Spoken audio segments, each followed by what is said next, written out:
I'm so excited for today's video where I'm going to introduce you to 3 of my top favorite financial YouTubers who are also self-made millionaire babes. And I'm going to share with you their top 3.67, yes, I said 3.67 habits that helped make them millionaires. Also, I have girl crushes on each one of them. Hi friends, welcome to my channel.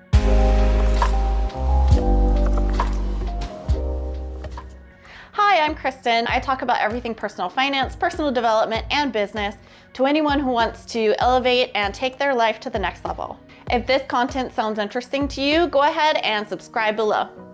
Let's get into this right now. So the first financial millionaire babe that I want to introduce is Kullberg. We all want to be rich. We're taught from a young age that money is this ultimate measure of success, but we don't often hear how to actually get rich. In this video, I'm going to share with you the 5 millionaire habits that changed my life. Erica's a corporate lawyer, or she was a corporate lawyer, making about $250,000 a year right out of college, which was really fortunate. Unlucky for her, they did expect her to work around the clock, 24/7. She had a very sad personal event happen where she wasn't allowed to take time off to go see her loved one before they passed away. In her video, The 5 Millionaire Habits That Changed My Life, she knew that she had to become her own boss in order to take control of her own time. She ended up going from a $250,000 a year salary to a multi-millionaire within just a few short years. The second financial millionaire babe that I want to introduce is Patricia Bright. What is the secret sauce to being a millionaire? Tell me. Hello there guys, my name is Patricia Bright. I hope you are doing well. Today I thought I would do a video talking about some of the habits of millionaires.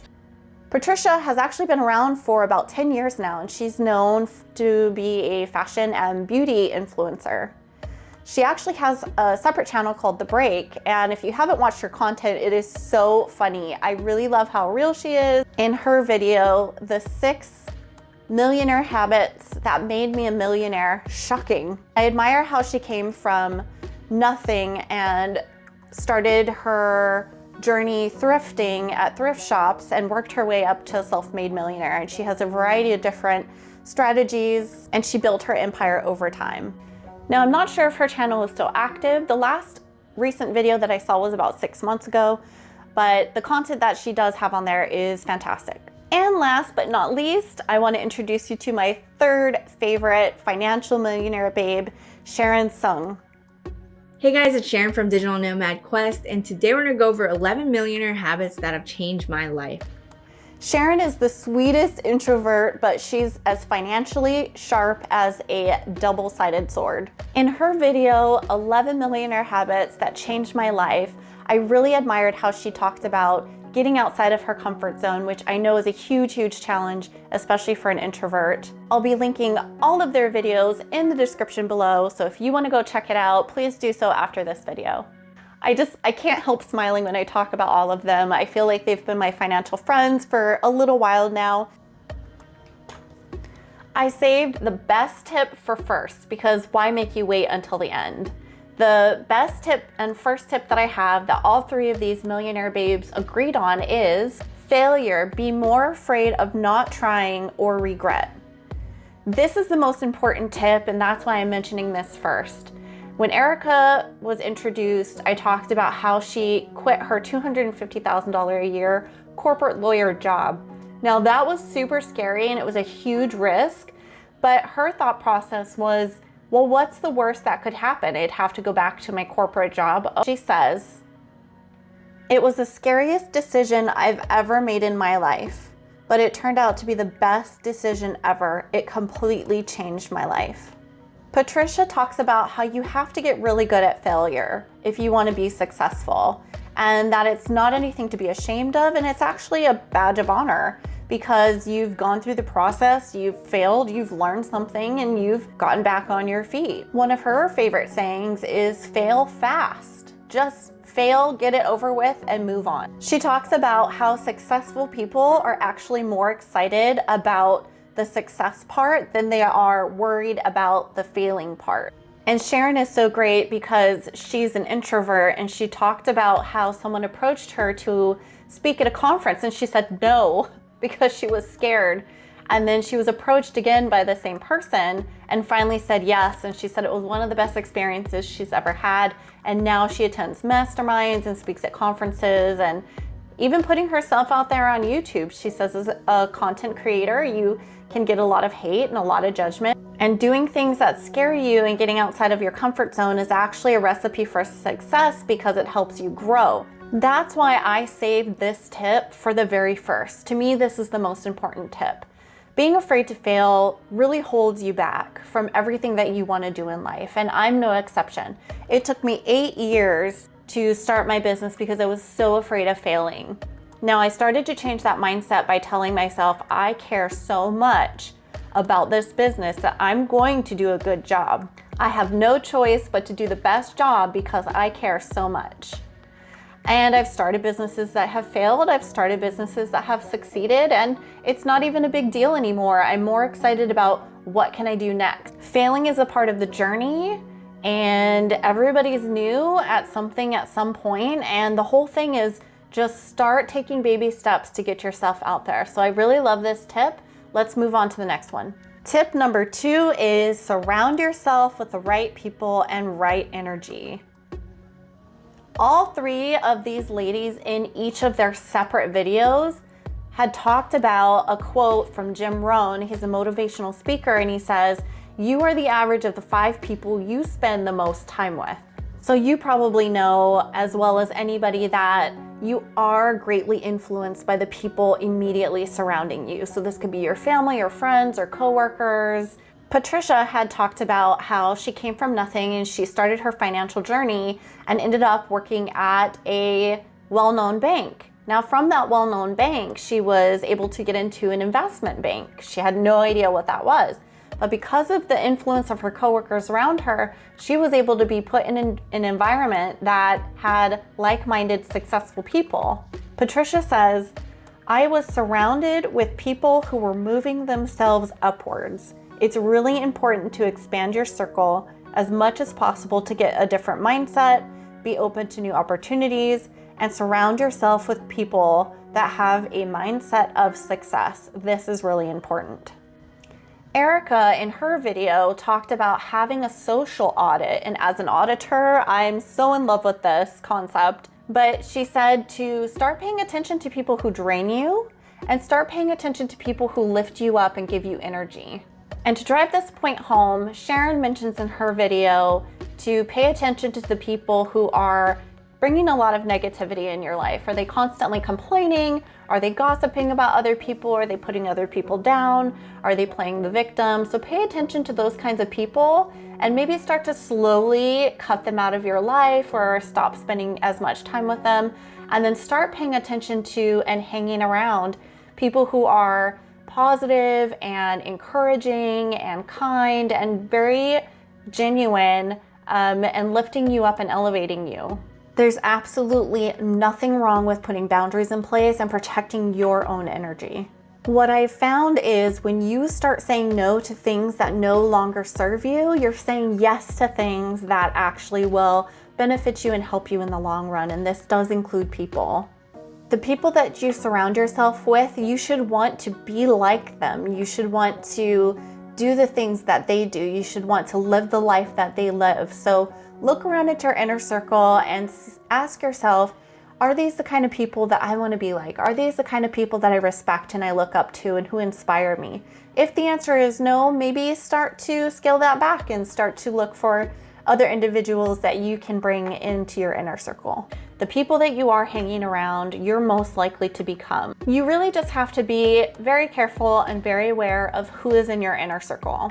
The last full tip is living below your means. You can call this being cheap, frugal. I like to call it being intentional with your finances. In Sharon's video, she talks about lifestyle creep and how if you went from making $30,000 a year and now you're making $50,000 a year, well, you could make it work at $30,000. So why not take that extra $20,000 and invest that for your future? She talks about keeping expenses low, and she talks about maybe considering boosting your income. And the reason someone would do this is that when you take that portion of your income and you put it to the side to build for your future, you're actually putting yourself in a better financial situation. Sharon says in her video, think of spending in terms of your time. Is it worth it to buy this designer bag if you have, for example, a $10 an hour job and the bag costs $500? Is it really worth spending the 50 hours of your time?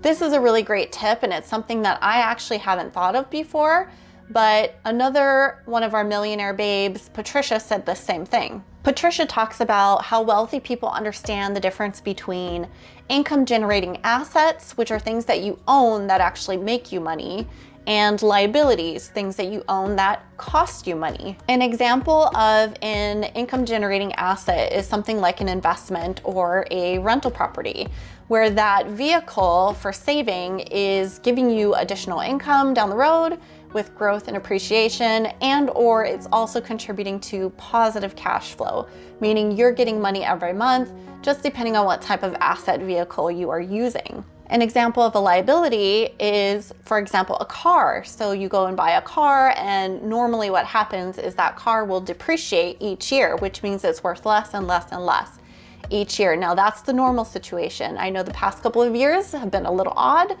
but that's typically what happens with vehicles. And then you have maintenance, and you have repairs, and you have gas, and you have oil changes and things like that. And so that's actually costing you money. It is not typically used as an investment. Millionaires have the mindset of putting their money into things that help build them more wealth versus cost them more money. Erica sums this up nicely where she says that living a frugal life or living with financial intention isn't meant to be miserable. It's not meant to put you down. It's not meant to make you feel scarce and lack. But she does say there's a lot of value in appreciating what you have and being thankful for what you own today and not constantly wanting more and more and more.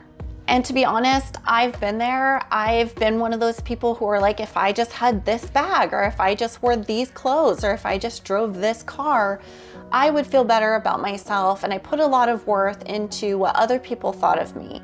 And it took a long time for me to realize that I have to live my life for myself. At the end of the day, I realized that I don't need to spend money on things that I don't need to impress people that I don't know and who don't actually care about me. We made it. We are at the last goal, and this is the tip number 3.67. So 2 out of the 3 ladies actually mentioned this in their videos, and I thought it was important enough to talk about, and that is setting goals and break them down into bite-sized pieces.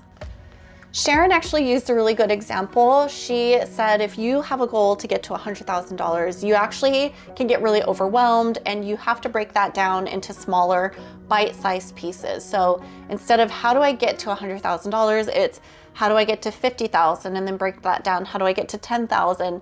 And then further break that down. How do I get to 1,000? How do I get to 100? And so having that smaller goal and bite-sized piece of just getting to $100 first gives you confidence. You can actually accomplish that so much easier than accomplishing the bigger goal. Once you get to that $100, then you start to work on the next big piece, and that's getting to $1,000 and so on. In Sharon's video, she says, taking a larger goal and breaking that down into smaller milestones will really help you stay productive. It helps you not feel so overwhelmed. Slowly but surely, you'll achieve every single goal, and it'll give you more confidence as well. Something that she does that I also do is at the beginning of the year, I'll have my annual goals written down, and then I'll break that down into quarterly goals, and then I'll break that further down into monthly goals. And I'll tell myself, what do I need to get to this monthly goal? And then quarterly goal, and then annual. Patricia says having bigger goals can actually make you more distracted. And so when you break those down into bite-sized pieces, work on them consistently, you will eventually get there. Now, Erica, Patricia, and Sharon had so many millionaire habits like paying yourself first, valuing your time, providing value, and taking calculated risks. Maybe I can go into those another time. Be patient with yourself, give yourself grace, because it does take time to build consistency. It does take time to build habits. But just imagine if you started doing these tips, where would you be a year from now, 6 months from now? Tell me in the comments below, what habit are you actually really good at? What do you want to work on? Let me know.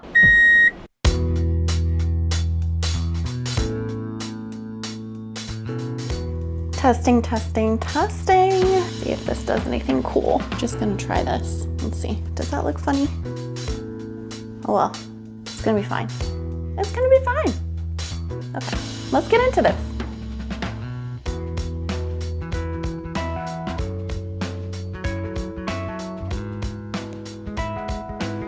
I release videos every 2. Let's get introduction. Why do I want to say that? That's a wrap. Thank you so much for your support. I'll see you in the next video.